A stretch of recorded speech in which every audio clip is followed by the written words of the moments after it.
or spiritual. It is falling down.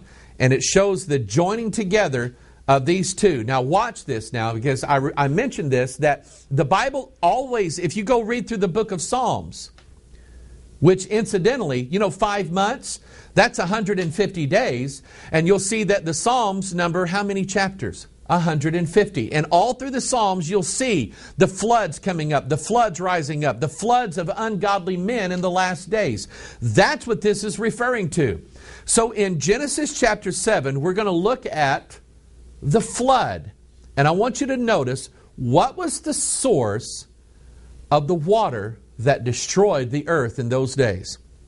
In the 600th year of Noah's life, in the 2nd month, the 17th day of the month, the same day, were all the fountains of the great deep broken up, and the windows of heaven were opened. Two sources for the water.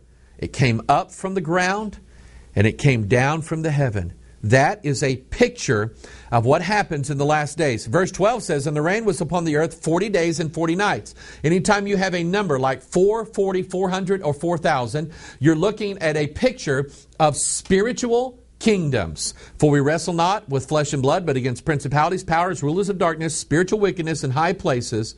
And Daniel's 4th kingdom, and the 4th beast rising up out of the sea. That's what that's a picture of. Now notice this. Because in Genesis chapter 7, it tells you exactly how long this water covered or prevailed upon the earth. And the waters prevailed on the earth 150 days. That's 5 months. That's the number of chapters in the book of Psalms where it talks about the floods coming over the floods of ungodly men in the last days. And remember what our Savior said. Matthew 24:37, but as the days of Noah were, so shall also the coming of the Son of Man be. We're seeing the future in the past according to the King James Bible. Now I want to take you some different places, and I'm going to show you this object of things pointing up or pointing down. You remember the book and then the movie called The Da Vinci Code. Notice how they stylized the name Da Vinci in the movie trailer or in the movie itself of the Da Vinci Code. Notice you have the blade and the chalice pointing up and pointing down. That shows you the source of the floods of ungodliness in the last days. The Da Vinci Code was based upon the work of the paintings of Leonardo da Vinci, centering upon his painting of the Last Supper. And here we have Jesus and Mary Magdalene sitting together, and their body outline structure shows you the blade and the chalice. The kingdom of ungodliness in the last days coming up from the earth, coming down from the heavens. If you remember in the movie and in the book, The Da Vinci Code, it centered upon, now get this, it centered upon Rosslyn Chapel, built by the Knights Templar, built by the progenitors of Freemasonry in the world right now. And Rosslyn Chapel was always intended to be a sort of an appearance of Solomon's temple. And so Robert Langdon and Sephi Novu in the Da Vinci Code go into Rosslyn Chapel because they're looking for a secret, a treasure, a hidden treasure. And when he opens the cryptex in the Da Vinci Code, it says, the Holy Grail neath the ancient Rosslyn waits, the blade and chalice guarding o'er her gates. And so you remember, they go down below Rosslyn Chapel into a staircase that has the sign of these two triangles, one pointing up and one pointing down. And they go down beneath the earth into a hidden secret chamber underground. And that's where the secret is revealed to Langdon, that this woman that he's been accompanying all this time is the secret. She's the mystery. She is the guardian of the secrets of the last days. So here we have underground this buried treasure.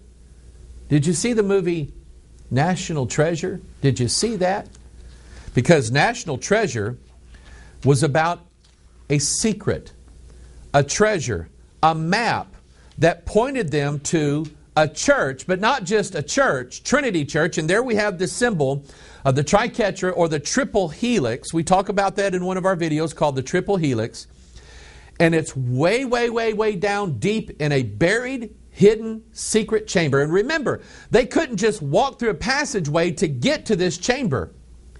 It was locked, sealed by stones.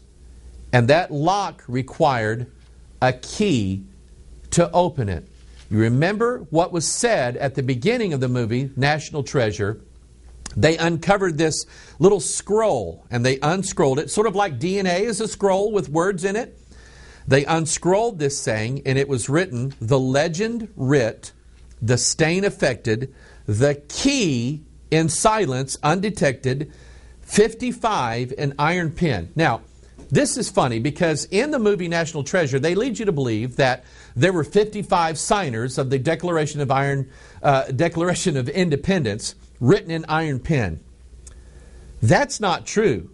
History tells us that there were actually 56 signers of the Declaration of Independence. Google that if you want. What was the 55 in iron pen referring to, and what did it have to do with the key that's going to unlock the treasure? The iron pen.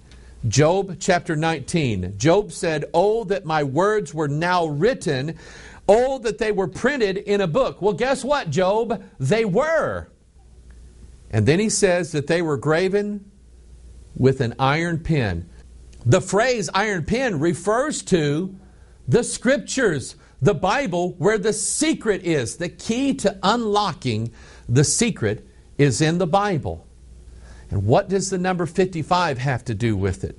I will tell you that in your King James Bible, the name Satan is found exactly 55 times in the King James Bible.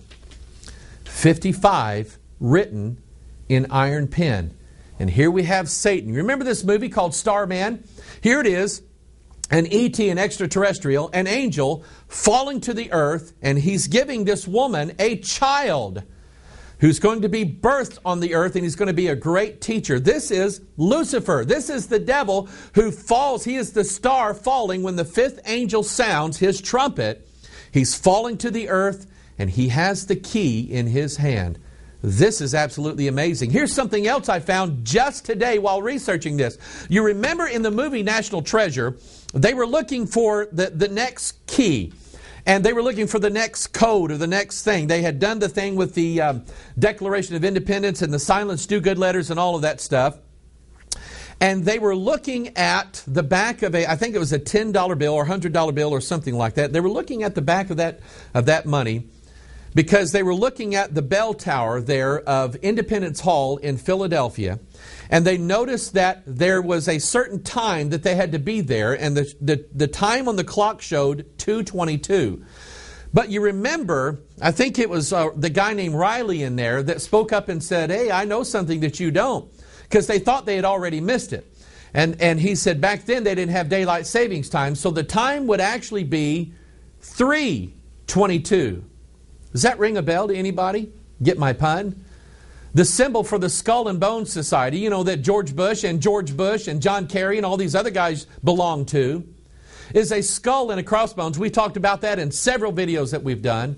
But their secret number is 322. This brings us to things that we've been working on here in this ministry for the last few months. Dan Brown's lost symbol. The lost symbol is another way of referring to the lost key or the lost word of Freemasonry. Here is a quote. I want you to listen to this. Here is a quote now from Dan Brown's The Lost Symbol. A formal invitation had just been delivered. Someone was summoning Langdon to unlock a mystical portal that would unveil a world of ancient mysteries and hidden knowledge. And I want you to think about this because at this time now, Langdon is in the Capitol building. He's in the rotunda where he's looking up at the apotheosis of George Washington. Literally, man and God mingled together. That's what the apotheosis is. And he's being told, he's looking at a sacred symbol there in the Capitol rotunda on the floor. It's the symbol called the Hand of the Mysteries. Here is a picture of the Hand of the Mysteries. I want you to notice that we have a hand. And so when we have a hand, we have a number. 1, 2, 3, 4, 5. Revelation chapter 9, the fifth angel sounds, the fifth trumpet, the 5 months, the 5 kings. It's all part of it, people. And notice that 3 of the fingers are pointing upward, and 2 of them are pointing downward. This gives you the as above, so below sign, or the what we now know to be the sign of where these kingdoms are going to come from. Some are going to rise up, some are going to come down. But Langdon discovers that he now has the key to a mystical portal where a world of ancient mysteries and hidden knowledge is to be found. If we go back to Leonardo da Vinci's The Last Supper from the Da Vinci Code, we see here one of the